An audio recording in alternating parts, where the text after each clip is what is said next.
estes são os tópicos da Parashá Vaigash.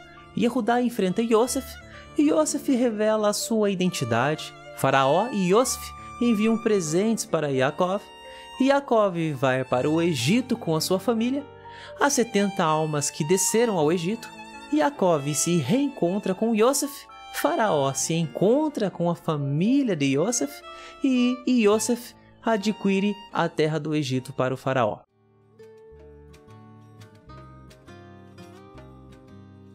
Vaigash significa se aproximou, pois o texto dessa parashá inicia com as seguintes palavras. Então Yehudá se aproximou dele, Yosef. E aqui o verbo aproximou tem uma conotação muito mais profunda do que um simples deslocamento físico. No passado, quando todos os filhos de Yaakov moravam juntos, havia muita proximidade física, porém, eles rejeitavam o seu irmão Yosef. E, literalmente falando, isso era um afastamento. Todavia, a porção dessa semana trata a respeito de mudança, de arrependimento. E a grande lição que nós tiramos de Vaigash é que o desejo de Deus é que tenhamos proximidade para com Ele e proximidade com os nossos irmãos. Mas isso de forma sincera e íntegra. Assim como os encontros e reencontros que Vaigash nos traz. Sendo esta porção talvez uma das mais emocionantes de toda a Torá.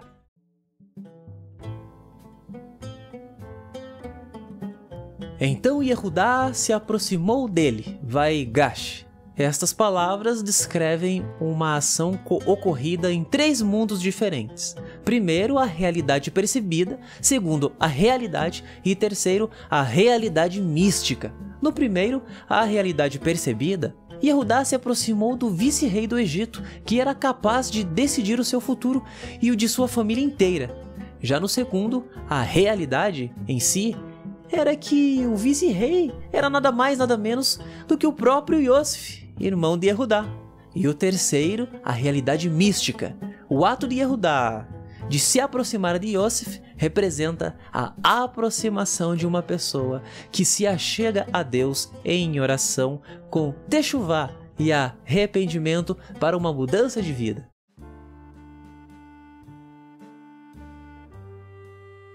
Benjamim desceu com seus irmãos para o Egito, e depois de terem comprado milho, Yosef ordenou ao mordomo que colocasse a taça em seu saco. Quando eles tinham percorrido apenas um curto caminho, ele os seguiu e disse-lhes: Como vocês puderam cometer essa má ação? Quem for encontrado com a minha taça em sua posse, deverá se tornar o meu servo. Quando foi encontrado no saco de Benjamim, cada um dos seus irmãos se virou. Quem, sozinho, confrontou Yosef? O fiador. Então Yehudá se aproximou. As escrituras afirmam em outro lugar, em alusão a este versículo: Filho meu, se te tornaste fiador do teu próximo, se feriste a mão ao estranho, serás enlaçado pela palavra de tua boca. Quando o santo, bendito seja ele, estava prestes a entregar a Torá a Israel, ele perguntou: Aceitareis a minha Torá? De fato, responderam eles. Então me dê a certeza de que você cumprirá isso, disse ele. Avraham, Yitzhak e Yaakov serão a nossa fiança, responderam eles.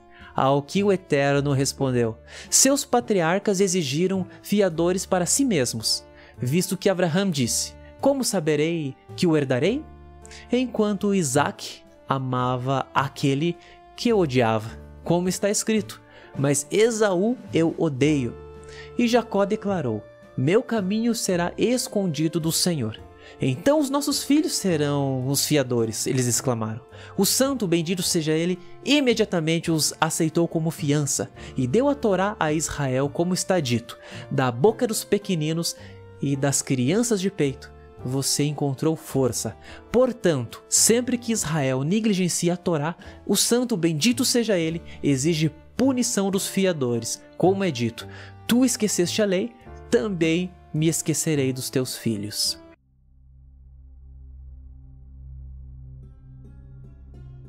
Então Yosef não se conteve diante de todos os que estavam com ele.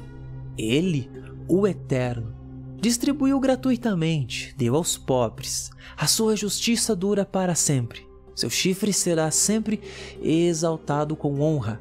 Venha e veja. O Santo, bendito seja ele, criou o mundo e fez Adão, governante sobre ele, para ser rei sobre tudo. Do homem, 4 tipos de homens se ramificaram, alguns justos e outros perversos, alguns estúpidos e alguns sábios. Destes, alguns eram ricos e outros eram pobres.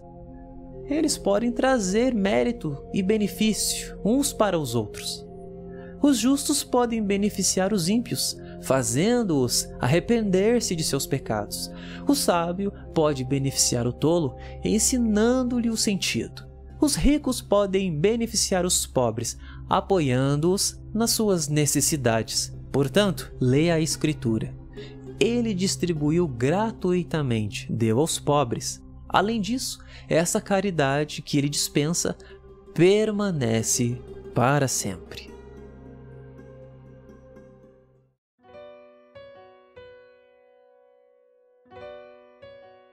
E Yehudá se aproxima de Yosef e evidencia a sua mudança.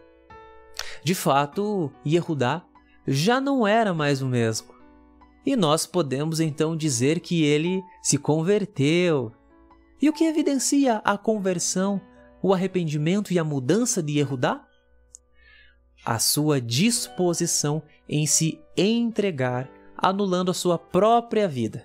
No passado, Yehudá protagonizou o plano para se livrar de Yosef. No entanto, agora, para que Benjamim não pereça e o seu pai Yaakov não sofra a perda de mais um filho, Yehudá se oferece. Yehudá entrega a sua própria vida para receber a sentença. Não pode ser meu seguidor aquele que não estiver disposto a morrer, assim como eu vou morrer, e então se tornar meu seguidor. Estas são palavras de Jesus, Yeshua, que reforça que a grande evidência de uma conversão é a disposição em negar-se a si mesmo, morrer para o eu, estando disposto a encarar até mesmo a morte, para ser um servo de Deus e um seguidor de Yeshua. E nós podemos constatar isso no Evangelho. Antes de os discípulos de Yeshua viverem uma verdadeira conversão, eles tinham medo de morrer. Nós temos relatos que evidenciam isso. Ora, quando Yeshua foi preso, seus discípulos se dispersaram. Por quê? Medo de morrer. Pedro nega Yeshua 3 vezes. Por quê? Medo de morrer. Porém, após a morte e ressurreição de Yeshua, ele diz o seguinte para os seus discípulos: permaneçam em Jerusalém até que vocês sejam revestidos do alto, do poder de Deus. E aí então vocês serão minhas testemunhas, ou seja, serão convertidos.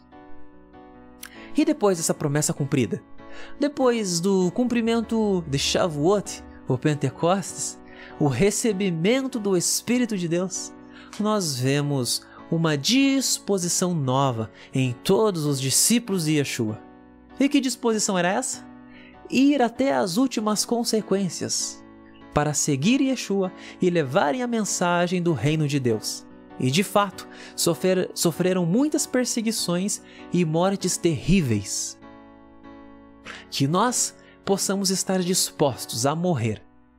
Mas isso não é algo que provém de nós mesmos.